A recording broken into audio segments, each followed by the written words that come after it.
राधे राधे दोस्तों, जय श्री श्याम। आज मैं जा रही हूँ अपने गांव। आज मेरे गांव में कथा है, मेरे ससुराल में। मेरे सास ससुर तो है नहीं, वो घर बंद पड़ा है, तो मैंने उसको वाइट वॉश वगैरह करा दिया है। वहाँ कथा है, ये सब सामान निकला रखा है, गाड़ी आ गई है। अब हम निकल रहे हैं अपने घर के लिए, ससुराल के लिए। और वहाँ पे आज हमारे यहाँ कथा है। फिर आपको वहाँ मिल के बात करेंगे आपसे, क्योंकि बहुत जल्दी में है, बाद में बात करेंगे, ठीक है। अरे लगा ले वो। दोस्तों, आपके मन में आ रहा होगा कि और लोग तो नहीं दिख रहे थे, लेकिन मैंने किसी को भी नहीं बुलाया। हम लोगों ने चुपचाप कथा कर ली, क्योंकि ज़्यादा लोग को बुलाते फिर हमें उसी तरह से अरेंजमेंट करना पड़ता। नवरात्र चल रहा था, कोई आने को तैयार नहीं था, सबके व्रत थे, सबके 9 दिन के फास्ट थे। इस वजह से हम लोग ने घर ही घर में पूजा कर ली। भाई देखिए मेरे ससुराल का घर। आइए दोस्तों, आपका वेलकम है मेरे ससुराल के घर में। और ये काफ़ी टाइम से बंद पड़ा था, 2-3 साल से। तो इसको मेरे हस्बैंड ने काफ़ी मेहनत करके पैसा लगा के काफ़ी इसको रेनोवेट कराया है, और बहुत अच्छा हो गया है, ऐसा नहीं है। और अब देखने लायक हो गया, क्योंकि आपको तो पता ही, बंद चीज़ें वैसे भी ख़राब हो जाती धूल से। और काफ़ी मजबूत बना है ये। मेरे हस्बैंड की पैदाइश ही शायद यहीं हुई हो, मतलब लखनऊ में हुई, लेकिन उनकी जो परवरिश यहीं हुई है। और काफ़ी मजबूत घर है ये। और कम से कम इसमें 6 कमरे, 6 से 7 कमरों से बाहर रहती है। आप लोग को पता है वो बाहर पढ़ती है, तो मैंने वीडियो स्पेशली उसके लिए भी बनाया था कि वो देख ले कि दादी का घर कैसा है, क्योंकि उसको भी काफ़ी टाइम हो गया वहाँ गए हुए। और काफ़ी अच्छा घर है, और काफ़ी ठंडा रहता है यहाँ पे, साफ़ सुथरा है। लेकिन ये सब बंद पड़ा था, तो मेरे हस्बैंड ने काफ़ी उसे क्लीन करवाया है। उसमें काफ़ी पैसा हम लोग का लग गया है। और ये ऊपर भी मेरे हस्बैंड ने 2 रूम बनवाए हैं। और इसको हम लोग फाइनली जो है नीचे रखेंगे, 2 कमरे अपने लिए, बाकी रेंट पे उठा देंगे। और काफ़ी बड़ा और बहुत ही अच्छा घर बना हुआ है हमारा।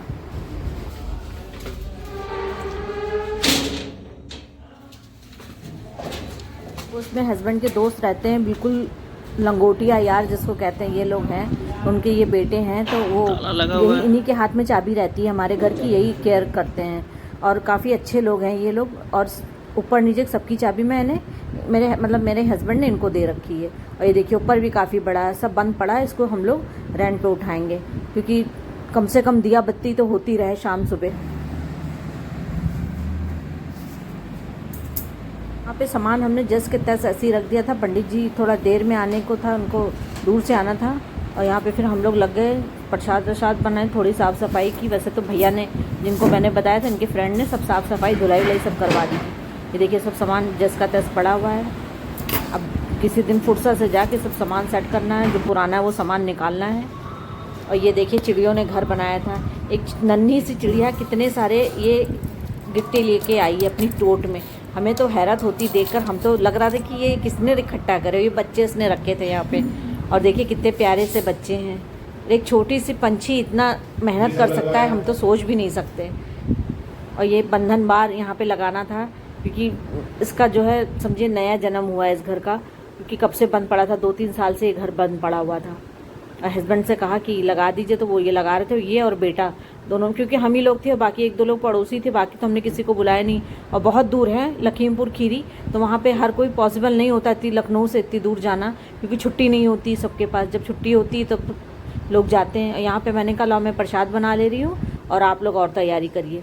तो यहाँ पे हमने प्रसाद बनाया, तब फिर बाद में हम तैयार हुए, हस्बैंड तैयार हुए, क्योंकि सब हम ही को करना था, हमें हस्बैंड को। तो हम लोगों ने मिलकर किया, बेटे ने। और बेटी तो अपने बाहर ही थी कॉलेज में। ये देखिए प्रसाद भी हमारा बन गया, चरणामृत।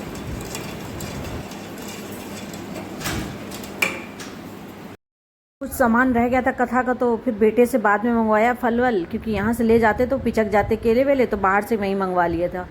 और हम तीनों लोग ने मिलकर इंतजाम किया। भैया ने तो थोड़ा बाहर का सामान बाहर से अरेंज कर दिया था। बर्तन सब मैं अपने ले गई थी, क्योंकि थे तो सब कुछ, लेकिन सब बक्से में बंद थे। तो मैंने कहा कौन निकालेगा एक दिन के लिए।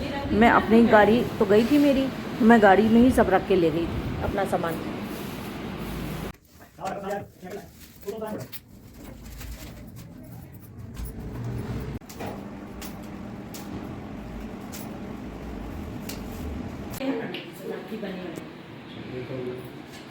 चावल डालने होंगे।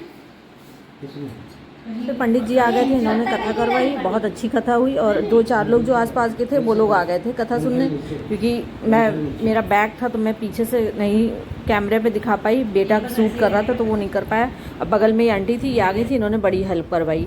और सब ने मिलकर काफ़ी सहयोग दिया, अच्छे से हमारी कथा हो गई। और फिर हम नवरात्र चल रहा था तो मैं रुकी नहीं, मैं शाम को चली, हस्बैंड रुके थे वहाँ पे। और पंडित जी ने भी बहुत अच्छे से कथा करवाई, हवन करवाया और काफ़ी अच्छी पूजा करवाई। और सबसे बड़ी बात ये थी कि इन्होंने दक्षिणा एक पैसे नहीं लिया, और जो हमने दिया 101 रुपये इन्होंने वही ले लिया। क्योंकि वहाँ पे ये बहुत अच्छी चीज़ है कि वहाँ के कुछ पंडित ऐसे हैं जो पैसा नहीं लेते, वो कहते हैं हमारा कर्तव्य है। और यहाँ पे तो आप चाहे 1100 दो, 21 दो, तभी कम। हेल्पिंग नेचर के लोग हैं जिन्होंने सारा अरेंजमेंट कर दिया था और बहुत अच्छे से कथा हो गई। और कुछ लोग तो अपने होके भी गैर हो जाते हैं, और लेकिन कुछ वहाँ पे ऐसे थे जो गैर होके और अपने हो गए। आजकल तो अपनों को बुलाओ तो कहते हैं नहीं, कोई बहू बेटियों के घर हम नहीं जाते हैं, पानी नहीं पीते हैं, ये वो। और देखिए गैर होके सबने इतनी सहयोग दिया। ये इस पंडित जी का सीधा था जो मैं यहीं से ले गई थी, मैंने पंडित जी को सीधा दिया और मैं कपड़े भी ले गई थी, कपड़े दिए। और आपको वीडियो पसंद आया हो